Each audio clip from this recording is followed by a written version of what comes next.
to one day become an Air Force Thunderbird pilot. She's the first female on any U.S. military fighter jet team in history. And when I think about headwinds, I think about them coming from three different places. The times that you have to overcome self-doubt, the times that you have to adapt to organizational or cultural change, and the times that you have to deal with the completely unexpected in your life. I'm a survivor of late-stage neurological tick-borne illness. When you find yourself in a position like this, don't waste energy on things you can't control. Being the best is about pushing the envelope, and this metaphor here is about pushing your envelope as an individual. There is not a single one of us on this stage that is either impressed or intimidated by naysayers or indiscriminate critics. Failure is the price of entry for achieving something great. Going after big dreams and gnarly dreams, there's going to be bumps and turns in the road. The beauty, I think, of failure, too, is that you come away with it a lot more focused, a lot more determined and committed, and I think also a lot more humble.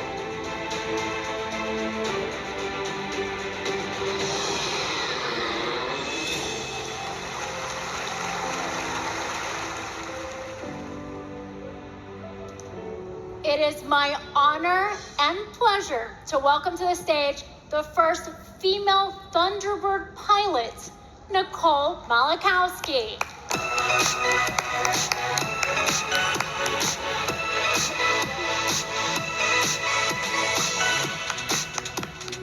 Thank you.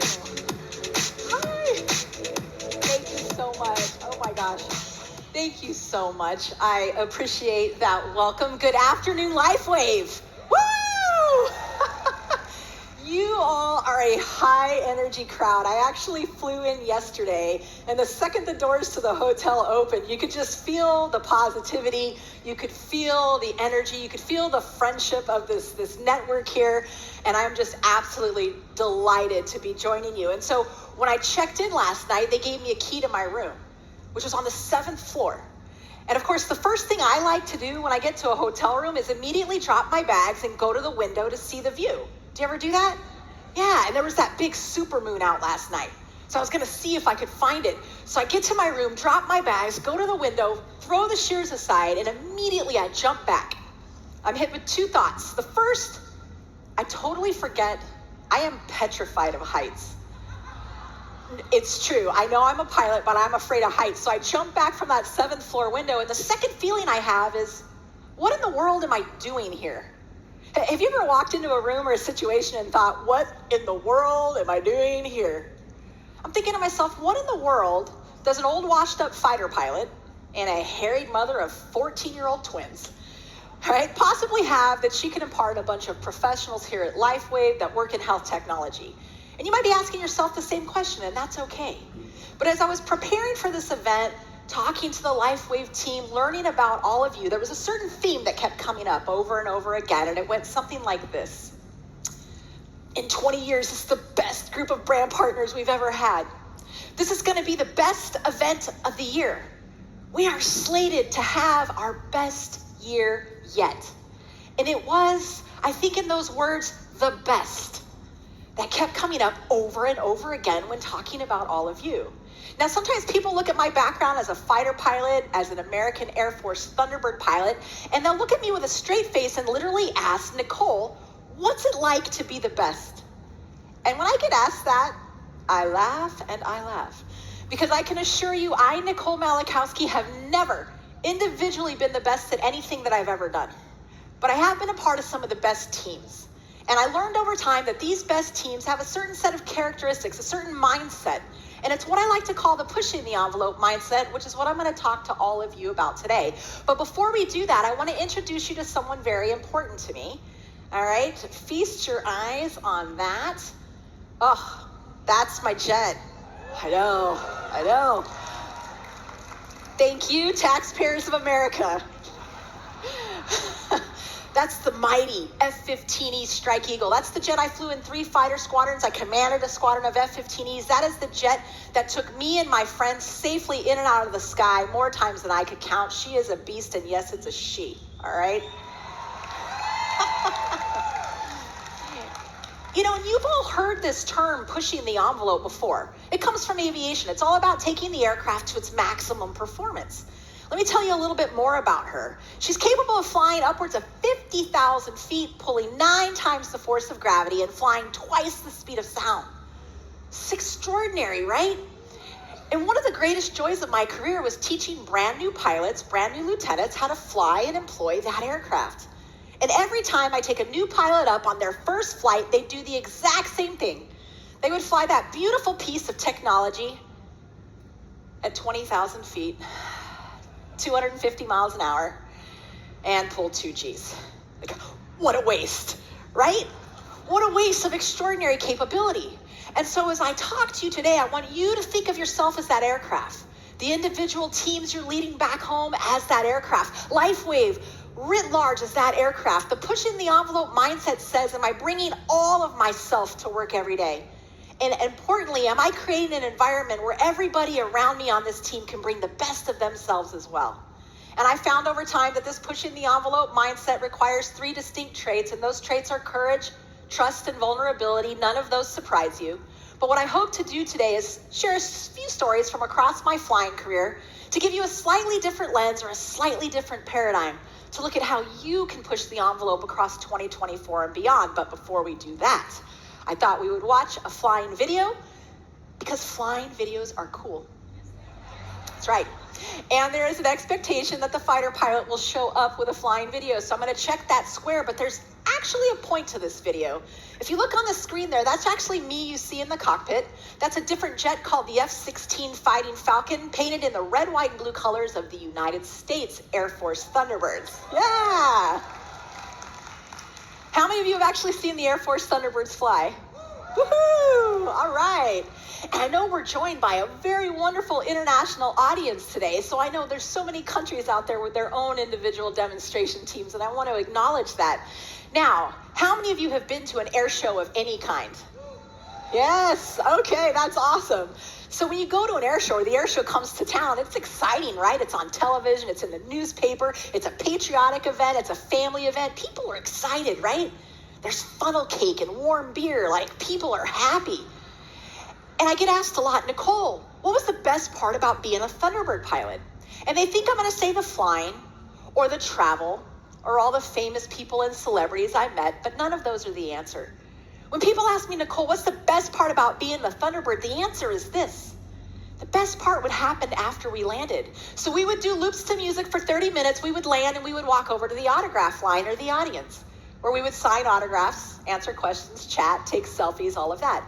And it was really odd to me because in the 2 years I flew air shows, there was a certain theme that always came up from the audience, always from adults, never from kids. People would look at me with a straight face and be like, wow, you're a fighter pilot, that's cool. You're an Air Force Thunderbird pilot, that's elite. Then they'd look at me like I'd grown a third eye. You're a woman Thunderbird pilot, like I don't even know what to say about that. And then with a straight face, people would literally say things like, Nicole, you must be different than the rest of us. Nicole, you must somehow be naturally gifted. My personal favorite, Nicole, the path in front of you must have just been smooth. Woo! And I would smile and demur because I think they were trying to pay me a compliment. But inside I'm thinking, you have got to be kidding me, right? The path for me to get to the cockpit of that red, white, and blue F-16 was littered with twists, turns, bumps, bruises, mistakes, and failures all along the way. So the lesson that I learned a long time ago that I want to share with you today is this. The path to success for any individual or for any team will always be nonlinear. The path to success will always be nonlinear.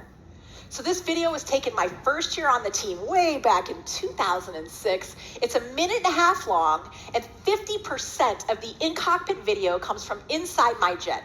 So it's your chance to fly as American Air Force Thunderbird number 3. I hope you enjoy it.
Thank you. Woo. Thank you. I do miss the flying. It was a lot of fun, but what is more fun is standing on stage and watching all your faces when those 4 jets cross over, right? And I'll answer the question that's on your mind. We pass with 1,000 miles per hour of closure at about 32 feet apart, which is less than the width of the screen you see here to my right. Courage, trust, and vulnerability in action. A very visual depiction, I think, of what I mean by pushing the envelope. So let's talk a little bit about this trait of courage, what it takes to push the envelope in your personal life and in your professional life. Let me ask, have you ever had a dream or a goal that was so big, so complex, so gnarly? The idea of actually going after it makes you get a knot in your stomach and the voice in your head that says that dream is too big for you. Maybe you have an idea that would completely innovate how LifeWave does business, but you're thinking, I don't want to share that idea because I don't want to go against the status quo. I don't want to be the guy that rocks the boat. I think we've all had moments like that. I had a dream growing up as a little kid to one day grow up and become an Air Force Thunderbird pilot. It's hard enough to become a fighter pilot. It's even harder to become an Air Force Thunderbird pilot. For context, in the American active duty Air Force today, there's 12,000 pilots.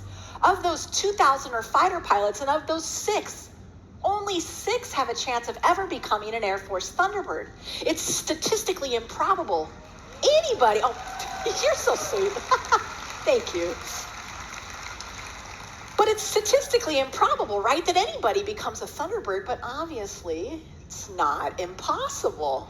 But this idea of me actively pursuing this dream, no way.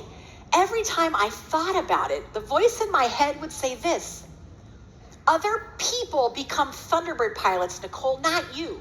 And so I kept that dream inside. I went about becoming a fighter pilot, flying that beautiful F-15E Strike Eagle you saw earlier, doing my job out around the world. And every year, the American Air Force sends an email to all its fighter pilots that says the same thing. Comes at the same time every year. It says, we're looking for 3 new Thunderbird pilots. It's a 2-year assignment, so 3 pilots are new, 3 pilots experienced on their 2nd year. It says, we're looking for 3 new Thunderbird pilots. Here's the qualifications, here's the application. And even though I was qualified, and even though it had been my dream since I was a child, every year I would do the same thing. Ding, into the inbox.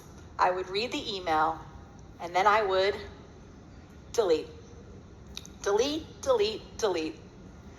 Other people become Thunderbird pilots, Nicole, not you. Until about 2005. I've been a fighter pilot about 8 years. I found myself with every single certification and qualification you could have as a frontline fighter pilot, and ding, into the inbox came that dang email. And for whatever reason, as I read it that year, a light went on in my mind and in my heart. And as I read that email, I thought to myself, why not me? Why not me? And I went to bed and I tossed and I turned and I thought about this dream. Thank you. And I woke up that next day, and with all the energy and courage I could muster, the voice in my head saying, don't do it, I walked into the work and I spoke my dream out loud. I told my peers, my colleagues, my supervisors, my chain of command, I'm applying to be a Thunderbird.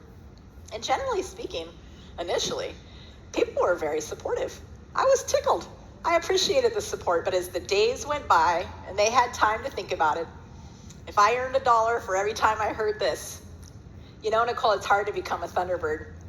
You know, Nicole, you probably won't get picked. You know, Nicole, they've never had a woman Thunderbird pilot before. Are you sure you want to do that? Over and over and over, I heard the same things, but I said, no, Nicole, stay focused. Put this application together. A big, detailed application, as you might imagine for a job like that. A picture of me in uniform, a letter of why I wanted to be a Thunderbird, all of my career-long HR or performance reports, all of my annual career-long flying test, or what we call check ride scores. But the thing that was weighted the most, the thing that counted the most in this application was a letter of recommendation from the first full bird colonel in my chain of command. Now, I am a 30-year-old young captain here. At that time, a full bird colonel? That was high ranking. That was intimidating. A colonel was a big deal. I'm now a retired full bird colonel, and I can assure you we're not a big deal. We're a dime a dozen. But I thought, I'll draft the letter for him. All I have to do is draft this letter, I'll take it in, and I'll get his signature. So I put this application together, and I remember this day like it was yesterday. The whole application together, the letter I had drafted for him, with all the courage I could muster, I walked into work, into his office, slid the application across the desk to his staff, and said, I'm applying to be a Thunderbird. And I'll never forget it. The gentleman on the staff looked right at me and said, you know, Nicole, it's hard to be a Thunderbird. You know, Nicole, you probably won't get picked. You know, Nicole, we've never had a woman Thunderbird pilot before. And the colonel only has one recommendation he's allowed to give. So we're not sure we want to waste it. Boom, right? Imagine how you would feel standing there, right? I felt sucker punched, the wind taken out of my sails. And in that moment, here's what happened. I reached across the desk, I grabbed my application, and I removed it. I almost never became a Thunderbird pilot at all. I removed my application, I looked at him, and I said, you're right. I am so sorry for having bothered you. And I walked out feeling embarrassed and ashamed. Other people become Thunderbird pilots, Nicole, not you. And I did what any self-respecting fighter pilot would do at that time. I went across the street to the officers club and I grabbed a beer. So I'm over there drinking my beer, talking to the guys about the day's flying, thinking, thank goodness I didn't put myself out there. Thank goodness I didn't risk failure. Who were you, Nicole, to think you could be a Thunderbird pilot? And as I'm sitting there talking to the guys, a door over here opens up about the distance from that wall, and in walks the wing commander. Now, the wing commander is a brigadier general, a general. Super intimidating to a young captain. He's 6'5". He walks over, he's standing way up here, he looks down at me. He makes small talk with me to this day. I have no idea why he came over to talk to me, and I don't really recall what we were talking about. I just know I was intimidated. So he's talking to me, I'm talking to him, and in that moment, over walks my immediate supervisor, a guy by the name of Dan Debris, call sign Trash. Trash Debris. That's where call signs come from, okay? So Trash comes over all excited. He says, General, did you know Nicole's applying to be a Thunderbird? I'm thinking, oh, no. Neither of them knew I had decided to remove my application. In that moment, the general looks way down at me and he goes, that's great, Nicole. How's your application going? I took a swig of my beer. I looked way up at him and I said, you know, sir, it's hard to be a Thunderbird. You know, sir, I probably won't get picked. You know, sir, they haven't had a woman before, so I don't want to waste anyone's time. Everything everyone else had said had taken up room in my own head and was now coming out of my own mouth, that voice of self-doubt. And in that moment, General Mark Matthews gave me one of the single greatest pieces of advice, and I want you to remember this the next time you're nervous about dreaming big, the next time you've got that innovative idea, but you're a little hesitant. I want you to remember this. He looked down at me, put his hand on my shoulder, looked me in the eye, and said, Nicole, nobody wants to lead a scripted life. Nobody wants to lead a scripted life. And with those words, he took the weight of the world off my shoulders. He was telling me it's okay to dream big. It's okay to go against the status quo. It's okay to take some risk when you're pursuing personal and professional growth. And it's not so much he's telling you and me to write ourselves into the script. Hear what he was saying. Don't you ever write yourself out of the script. And as friends and teammates and leaders in here, don't ever write anybody else or their wild ideas out of the script either. Nobody wants to lead a scripted life. And it's a reminder, too, of talent management. Where are you looking for talent and ideas as you grow your teams and as you network? Because I guarantee you, nobody saw me coming or anybody like me, right? Thank you. Nobody wants to lead a scripted life. And I get asked a lot, Nicole, did you ever get the letter of recommendation from the colonel? No, I did not. But I did get the letter of recommendation from a general. So.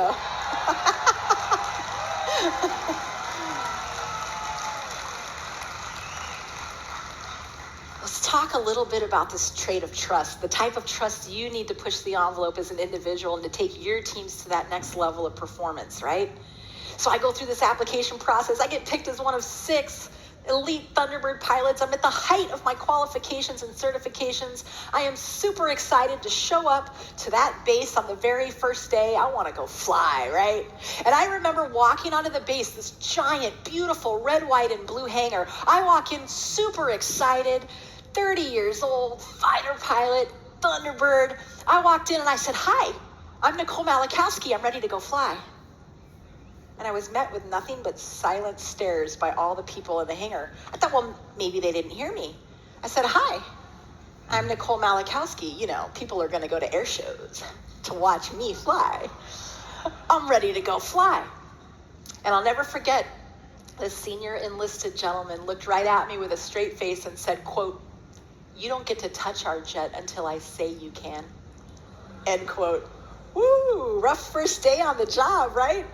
I walked back, I kind of looked at him. He says, you don't get to touch our jet until you get to know each and every one of us, our names, our spouses' names, our kids' names, our hometowns, our hobbies. Further, you, Miss Pilot, need to go do a little mini internship with every single other career function on this team, so you have a better understanding of where you fit into this highly interdependent puzzle. So you have a better understanding how if you don't do your job to the highest level of excellence, it impacts us, and how if we don't do our job to the highest standards, it impacts you.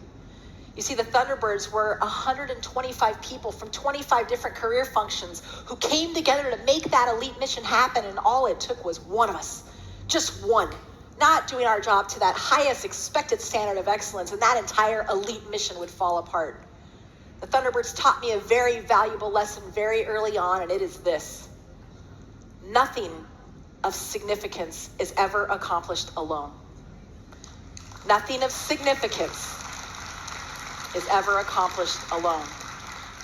And I will tell you something I just learned about LifeWave over the last few weeks and the last few months. I've been hanging out doing reconnaissance in the atrium and at the bar. I talked to some of you. Yeah, I did. You know, what you do is significant. You empower people to live in the light. You help people maximize their human potential, right? We live well and young. I mean, like, you guys are phenomenal. What you do is you help people physically, mentally, and I even say spiritually. What you do is significant, and it takes all of you moving in the same direction to get this mission done. Nothing of significance is ever accomplished alone. And for 3 weeks, I didn't fly. Ugh, torture for a pilot. I turned wrenches with the crew chiefs under the jet. I learned about the budget, public affairs. I learned about logistics. And after 3 weeks of no flying and learning about everyone else, then and only then did they let me touch that jet. And I remember that first day I went flying. I walked out into that bright sun on that hot Las Vegas, Nevada day, because that's where the Air Force Base is. Yeah, Vegas. Walked out into that hot Las Vegas sun, out to that red, white, and blue F-16, super excited, and I start to do the walk around. The walk around is the first thing a pilot does before they go fly. They're checking to make sure the aircraft is safe and airworthy. You've seen your airline pilots do it. You look out the window and she is walking around making sure the wings didn't fall off overnight, there isn't a fuel or an oil leak. I've been flying since I was 12. I've been a fighter pilot for 8 years. Instinctually, it's the first thing I do. I start to do that walk around, and as I approach the jet, I'm met by these two crew chiefs. Nate on the left. He jumps between me and the jet, puts his hand up and goes, "Ma'am, what are you doing?" I said, "I'm doing my walk around like I always do." He says, "Oh, no, ma'am, you don't do that here. We do it. I'm trained to do it. I've already done the walk around. The aircraft is safe and airworthy. Get in." I'm looking at him thinking, who are you? How am I supposed to trust you with my life? And then Dave on the right, he kind of ups the ante. He says, "Not only do we pre-flight your aircraft for you, ma'am, we pre-flight all of your life support equipment as well." As in my life. He says, "We pre-flight your G-suit, your harness, your helmet, your ejection seat, ma'am. I've already done that. The aircraft is safe and airworthy. Get in."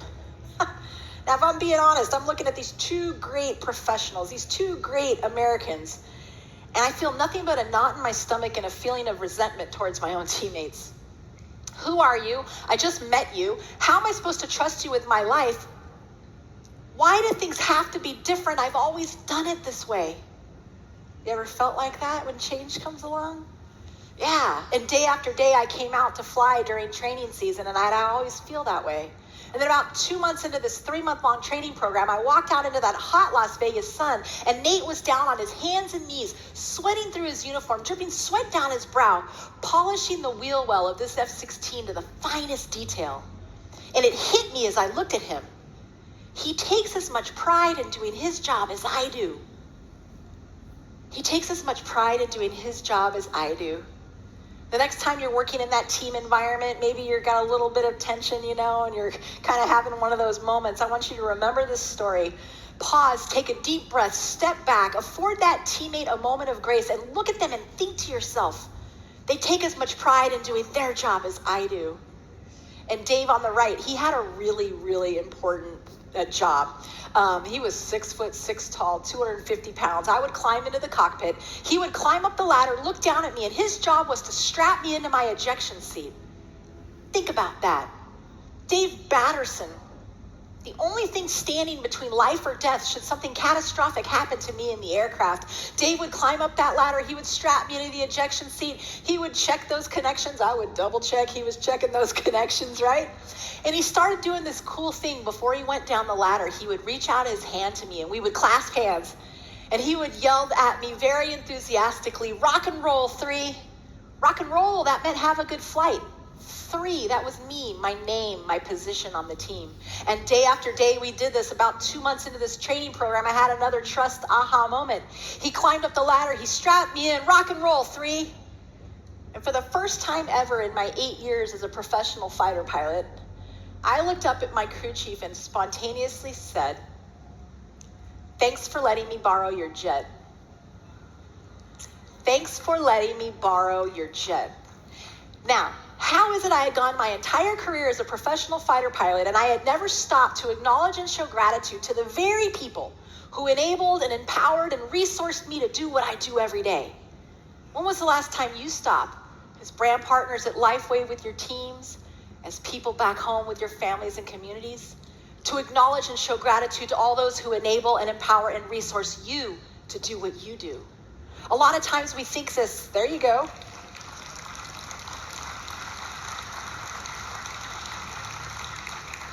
And a lot of times we think this appreciation has to come in the form of these giant superior performer awards or the annual awards gala. And I know there's some award winners in here. And that's important. We need to do that. But what I'm talking about here are those small moments, those day-to-day appreciation that says, I see you, I appreciate you. Maybe it's those words, a quick email, a phone call, my personal favorite, a handwritten note. Because it's in these moments of simple and daily appreciation that trust on a team is built. And with trust, you will get loyalty. And with loyalty, I promise you will always get increased measures of performance. And I want to pause right now to show you how it's done. Appreciation is simple. I'm on a stage in front of 1,000 new friends right now. Thanks to the amazing AV production team that you don't see behind the scenes and sitting over there. I want to say thank you to them. Thank you. Let's give a hand.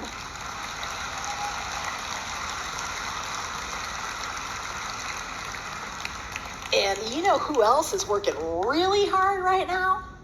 The 11 foreign language and our ASL translators up here. So let's give it up for the 12 translators today. I see these translators. I appreciate these translators. My friends, it is that easy. Take the time to acknowledge and show appreciation. Now, one of the things, if you can go back a slide to the six jets there, one of the things that I love the most, of course, was, let's see, there we go, the formation here. This is called the Delta Formation. It's the only time in the show that all 6 jets get together. It's my favorite formation. Think about it, 6 jets flying at 500 feet, 500 miles an hour, upside down, 3 feet away from each other. It is extraordinary. And I had never flown with these 5 other pilots before. They were just regular fighter pilots who got picked through the same hard process. We got picked, crammed together, and told to go do this. Right? It's pretty extraordinary. Earlier today, I was talking to one of your brand partners here. Her name's Jerry. I can see her over there. Jerry from North Carolina. Hey, Jerry. Jerry and I were talking. It's kind of like, hi, Jerry. Nice to meet you. Let's go fly at 500 feet, 500 miles an hour, upside down, 3 feet away from each other. Are you in? Right? That's asking a lot. And the number one question I would get asked was about this formation. And the number one question people would ask me was this, Nicole, what does it take to build that level of trust? What a fantastic question. Nicole, what does it take to build that level of trust? And people think I'm going to say, well, we have a training syllabus. It's 3 months long. Just like you have training programs when you bring people into LifeWave. They think I'm going to say, well, there's certain process and procedure, minimum altitudes, maximum airspeeds, just like I'm sure you have process and procedure at LifeWave. They think I'm going to say something like, I don't know, there's certain certifications and qualifications you need as a fighter pilot to do this, just like there's certifications and qualifications and different levels of experience at LifeWave. And all of those things are true, but none of them get to the heart of the answer. When people ask me, Nicole, what does it take to build that level of trust? The answer is this. You build trust by being trustworthy. You build trust by being trustworthy.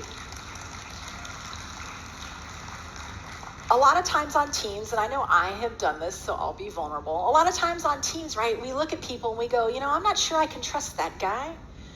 That gal, she needs to prove to me that I can trust her. I could do it faster if I just did it myself. You ever felt that way? Yeah. I'm here to say elite performing people like you, the elite teams that you're leading, LifeWave, think of trust differently than that. Trust doesn't come to you from other people on a team. Trust emanates outward from your actions, your decisions, and your behaviors. You build trust by being trustworthy. Each and every one of you in here called to a very specific role. I was Thunderbird number 3, right wing. You got the leader there at the top, David Schmidt, right? Setting the vision, setting the direction, setting the speed. Each and every one of you, his wingman, fulfilling a role. I was immediately down into his right, number 3. I had to be the best number 3 I could be, each and every one of you, fulfilling a role because of your unique strengths, your unique skill sets, your unique experience levels. If I was sick, that spot went empty. If my jet was broke, that spot went empty. It's not as simple as just swapping the right wing to the left wing position. Those are 2 completely different skill sets and maneuvers. I had to be the best number 3 I could be. And I had to let my teammates do the same. All of you given a certain level of accountability and responsibility. I was given a 3-foot bubble of accountability and responsibility, right? I could go up and down 3 feet, left and right 3 feet, forward and aft 3 feet. And as long as I did that and everyone else on my team did that, that's how that formation came together in alignment. Everyone going in the same direction behind the leader. Plus or minus 1 degree of heading, plus or minus 1 to 2 knots of airspeed. You build trust by being trustworthy. You need to be so good, so dependable, so reliable that if anybody on your individual team across LifeWave writ large, and most importantly, one of your customers or clients has a question about what it is you do, you want them to instinctually pick up that phone and call you. You build trust by being trustworthy. Now, there's something else I think about when I look at this formation. It's the last thing an American Air Force fighter pilot says to their wingman before we go fly. And I don't care if it's in training, in combat, or at air show. The last thing I say to my wingman as a leader as we step out to the jets is this. When in doubt, always honor the wingman contract. When in doubt, always honor the wingman contract. What do I mean by that? Those 2 words, wingman contract, that phrase means everything to an American Air Force fighter pilot.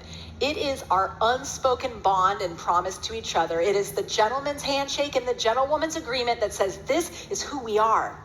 And under this wingman contract, I promise that I have expectations of your professional behavior. We have expectations of each other's standards of performance. And under this contract, I promise you, I will hold myself accountable to that contract. And out of caring and compassion for you as a teammate and a shared commitment to what you're trying to do as a team, I promise to hold you accountable to the contract too. The wingman contract, my friends, is the culture. And a lot of times when we bring up that culture, sometimes it feels a little nebulous. I'm here to say the culture is everything. It's that foundational agreement you have in LifeWave, whether you're serving in Texas or and out there in Ireland or anywhere in between along this big globe, this big international group you have. You are committed to each other and you come together at events like this to recommit to that wingman contract. A lot of times on teams, that wingman contract comes in the form of maybe a mission statement, a vision statement, a list of values and principles. We know LifeWave has those. Do you have them on your individual teams? What does it look like? What is that promise? What is the expectation of each other's performance? Have you translated it? Have you committed to it as a team? Is there a way to hold each other accountable? A wingman contract is vital for a team because it applies to everyone equally, from the newest, youngest intern hire the brand new person all the way up through all of you, all the way to the CEO, David Schmidt, and everybody in between equally. Why does it matter? Because a wingman contract will enable and empower people at all levels of an organization to make independent, agile decisions at the exact time and place that it's needed that will always be in alignment with where this LifeWave team is going. Ask yourself, is what I'm about to do in alignment with the LifeWave Wingman contract? And if it is, move out. And move out with confidence, knowing you're going in the right direction, because we don't have time to call a meeting every time a decision needs to be made. We don't have time to hold another Zoom call or answer another email, right? A wingman contract is about efficiency. It's about empowering your teammates to be agile at the time and place that your customer and clients need it, right? And what is that LifeWave Wingman contract? It's in your 4 values, right? It's in your brand pillars. High quality products and innovation, leading with service and social responsibility. And if I have those memorized, you should too, right? Ask yourself, is what I'm about to say or do in alignment with the LifeWave Wingman contract, what you are committing to here at these events, and indeed move out with confidence after that. Now, one of the hardest things I had to learn how to do as a Thunderbird pilot was learn to fly like a Thunderbird pilot, because we don't fly like this in the regular Air Force. And we have a 3-month-long training program, and it's crawl to walk to run. Starts out easy, gets harder. So when we started training, we would fly this formation on the left. It was called diamond formation. I loved diamond formation. I was good at diamond formation. I was comfortable in diamond formation. And we would try to learn new maneuvers from diamond formation. We'd try it 10 or 20 times. Light bulb would go on. We would move on with the syllabus, which got harder and harder until I met my nemesis, the formation on the right. I don't even like looking at the picture to this day. I never liked that formation. It's called trail formation. There's 4 aircraft stacked vertically on top of each other. Do you see all 4 aircraft? I am 3rd down from the top. I've got 2 aircraft above me, the closest 3 feet from the top of my canopy, a 4th aircraft underneath me, 3 feet away, who I cannot see, who's 100% dependent on me for his safety. Now, one of the reasons I did not like trail formation is as we are stacked vertically on top of each other, all it takes is one pilot, just one, letting off by 0.1 the force of gravity, and that entire formation can collapse on itself. It is my opinion that that is the formation where both the Thunderbirds and the Blue Angels accept the highest level of risk. And we were trying to learn a maneuver from trail called the trail to diamond roll. It's just like it sounds. We're all going to be in trail. We're going to roll to the left. We're going to end up in diamond formation. What you need to know is it's the single hardest maneuver for the number 3 position to fly. Out of sheer aerodynamics, I have to roll more, pull more than anybody else in order to make it happen. In fact, it's so complex, so difficult, so high risk that as of 2 years ago, the Air Force Thunderbirds no longer fly this maneuver. Now, here I am at the height of my career, the height of my qualifications, the height of my skill set, supposedly an elite Thunderbird pilot, and no matter how many times we practiced this maneuver, I couldn't figure it out. It was so frustrating, so hard on my ego. How was this happening to me? Why was this happening to me? What is wrong with me? To top it off, everybody else on the team had it figured out. I was the anchor. I was the failure. I was the one holding the team back from moving on with the training syllabus. We tried this maneuver 30 times, 50 times, 100 times. I couldn't figure it out. I'm going to show you a video of me failing at it during training. Take a look on the screen. There's 4 jets. I'm 3 down from the top, right? I am 3 down from the top. We are not at 3-foot spacing. We are supposed to be at 3-foot spacing, but in this video, we're at about 8 to 10 feet spacing. Why is that? Because I can't figure it out, right? So what's going to happen when I hit play is you're going to see all the jets start to roll to the left. Halfway through the roll, I'm going to fly away from everybody else and do my own air show, all right? I'm going to get 24 to 30 feet away, or 8 to 10 times outside of the standard. So here is me failing and flailing. I hope you enjoy it.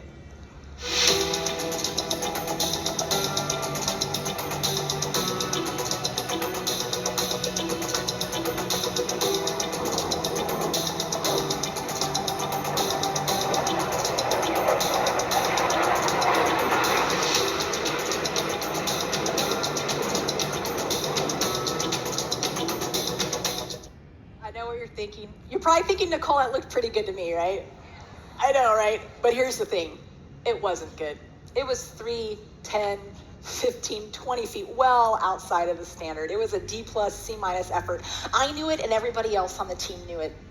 And I remember we went into debrief that day, and as a team, the 5 other pilots looked at me and had a collective exhale. Nicole, we can't waste any more time trying to learn this maneuver. We've already done it way more than we needed to. We have a syllabus we have to get through. We have a month left to learn everything else. We have a graduation date. There's air shows in Dallas that we need to get to. They're on the calendar. We can't waste any more time trying to learn this, Nicole. So instead of flying it at 3 feet, we'll just fly it at 8 feet. Ugh, right? Like a dagger through the heart. Remember, the standard you are willing to walk past is the standard you are willing to accept. And I knew in that moment I was not going to be able to mentally and psychologically get past this failure and weakness of mine. And I remember this day like it was yesterday. I remember taking a deep breath and saying the 3 hardest words in the English language for some reason.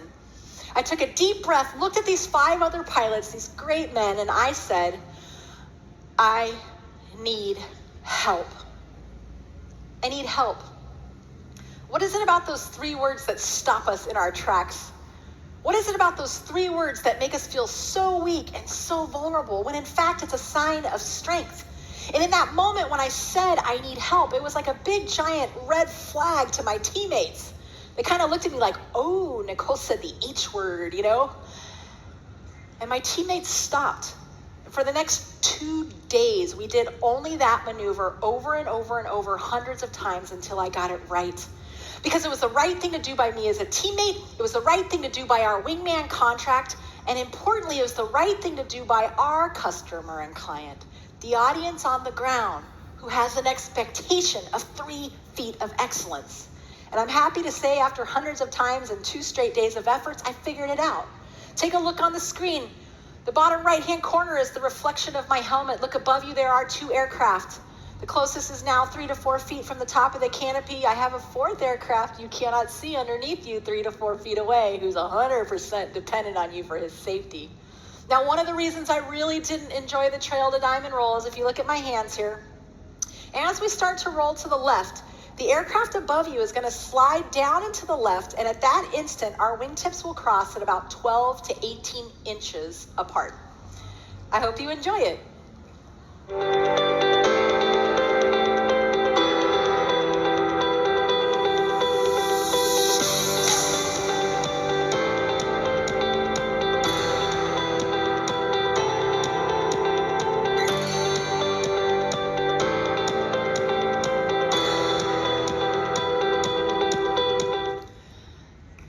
Thank you. Thank you. And it felt good to get it right. It felt good to be vulnerable. That's part of the pushing the envelope mindset. The lesson here for you and me is very simple, my friends. You are never too experienced, too good, too certified, too qualified, too high up in the LifeWave org chart, right? To ask for help when you need it. And it is never beneath any of us in here to offer help. Never from a place of judgment or shame, but always from a place of caring and compassion for this brand and a shared commitment to what you are trying to do here. Ask for and offer help. I got one last story to share with you today. It hits on this idea of vulnerability as well. One of the hardest things I had to learn how to do as a Thunderbird pilot was learn to stay in formation when we encountered turbulence. Turbulence being a metaphor for change. Turbulence being a metaphor, the headwinds that we all experience in our personal and our professional lives. They are bound to come along, these challenges, right? We all experience them. And I know what you're thinking. You're thinking, Nicole, you just told me you've been flying since you were 12 years old. You've been a professional fighter pilot for 8 years. Certainly, Nicole, you had flown in turbulence many times. Why is it now a big deal? Well, as my wingman, Jerry, knows, the first time you encountered turbulence at 500 feet, 500 miles an hour, upside down, 3 feet away from 5 other jets, That is indeed an eye-opening moment, trust me, okay? But I thought I'd flown in turbulence many times, so we're in training. We're in my favorite diamond formation. It's a blue sky day. We're walking out to the jets. And as we walk out to the jets, the young weather expert, the young weather airman, he comes running past us. He says, the atmosphere is ripe for turbulence. I thought, okay. As a pilot, I find turbulence fascinating, right? We have weather models that will tell us when the atmosphere is ripe for turbulence, but we can never predict exactly where turbulence will happen, how severe that turbulence will really be, and how long that turbulence will last.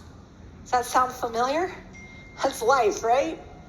But I'm thinking, okay, it's ripe for turbulence. I've flown in turbulence many times, so we're out there flying along. The sky is smooth. I'm having a good time, and boom, we hit that turbulence. And the second we hit it, my whole body tensed up, and instantaneously, I started to grip the stick really hard. And the turbulence would bump and try to force me out of position. So I would put an input in to fight to stay in position. The turbulence would bump again, and I would put in another input. I was trying to fight the turbulence, to control the uncontrollable. And with each input, the input got bigger and bigger and bigger until I got into something called a PIO, or a pilot-induced oscillation. It makes for a very ugly air show. It is impossible for your teammates to fly next to. And in fact, I was making things worse. But isn't that our instincts as human beings when change and headwinds and hardships come along? Do you ever try to resist that change? Do you ever try to control the uncontrollable? I say that's a very inefficient use of your limited time, talent, and treasure. But there I was, fighting the turbulence, fighting to stay in. When we landed that day, I wiped the sweat from my brow, and I remember thinking, thank God I didn't hit anyone. Literally, I thought that. We got into the debrief that day. The pilots looked at me again, exasperated exhale. The number 4 pilot on the team, he's the number 4 pilot right here. All right, he's on his 2nd year. He's the experienced pilot. He's the wise one. He's my instructor. He's also the guy that flies underneath me. His name is Steve Horton, the man that flies underneath me, also known as the man who sees all of my mistakes. He said, Nicole, what were you doing out there? You were all over the place. I couldn't fly next to you. I said, Steve, I was fighting to stay in position. I was fighting the turbulence, Steve. I was doing my best. And I'll never forget this day like it was yesterday. He's still a very good friend of mine. He looked at me with the biggest smirk on his face, and he goes, oh, we forgot to tell you the secret. And I looked at him like, what? And he goes, we forgot to tell you the secret for how to stay in formation when we encounter turbulence. Would you like to know the secret? I looked at him like, yeah, bro, information I could have used yesterday.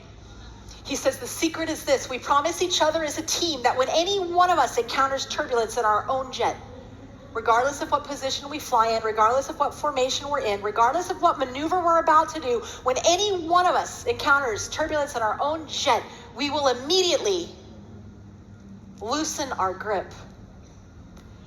The answer, Nicole, is to loosen your grip. Mind blown. The exact opposite of my instincts 3 feet away from other planes as I'm fighting to not hit anybody and to stay in position, and the opposite of our instincts as human beings when change and turbulence comes along.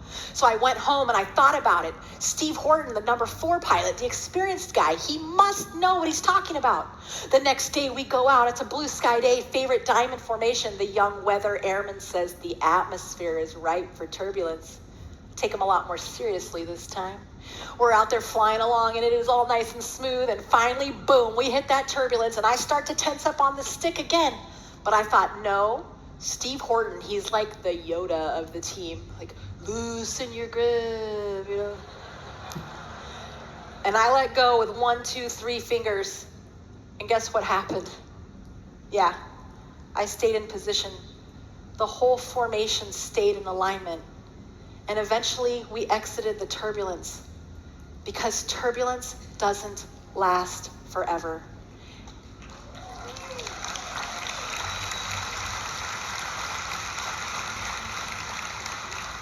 And the beauty of the whole thing is our customer and client, the audience on the ground, never even knew. When change and turbulence comes along, remind each other it is okay to loosen your grip. Now, I am not giving you permission to let go of the stick. That is not what I said, right? I'm saying choose to control the things you can control. Proactively choose to be efficient with your limited time, talent, and treasure. It is okay to loosen your grip. Y'all have stuck with me for nearly 50 minutes. The push in the envelope mindset is about harnessing that courage, trust, and vulnerability to take your performance to the next level and to create an environment where everyone on the teams that you're building and this large brand partnership right here in this room to that next level. If you're wondering what it is we talked about, my friends, this is it. The ability to choose an unscripted life, realizing that it takes a team to do the significance of empowering people to live in the light. That is just so freaking cool, right? The power of appreciation and gratitude, trustworthiness coming from your actions, decisions, and behaviors, honoring those life wave values in your wingman contract, having the courage to ask for help and the grace to offer it, and reminding each other it's okay to loosen your grip. I'm gonna leave you with last photo, my favorite photo from my whole career. I hope that if you guys have questions, if you would like to continue the conversation with me, I would love nothing more. If you want to make me look cool in front of my kids who follow my Instagram follower account, please feel free to follow me on social media. I don't want this to be a one-off transaction. I hope that you will write to me. I hope that you can interact with me on that social media so we can keep this relationship going. I leave you with this last photo. The jet on the left is my husband, Paul. The jet on the right is me. Not a lot of married people have this photo.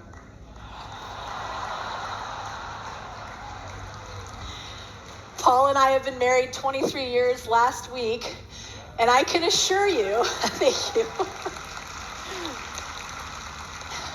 I can assure you our 14-year-old twins are not impressed by this at all. No, but here's what it is, right? Look at that photo. What kind of wingman are you? What kind of wingman do you want to be? Who is your wingman? Look around this room. It's full of your wingman, my friends. I wish you all the very best as you continue to push the envelope and be the light across 2024 and beyond. Thank you. Thank you. Thank you so much. I appreciate that. Thank you. Thank you, Stacey. Thank you very much. Thank you. Thank you very much. Thank you.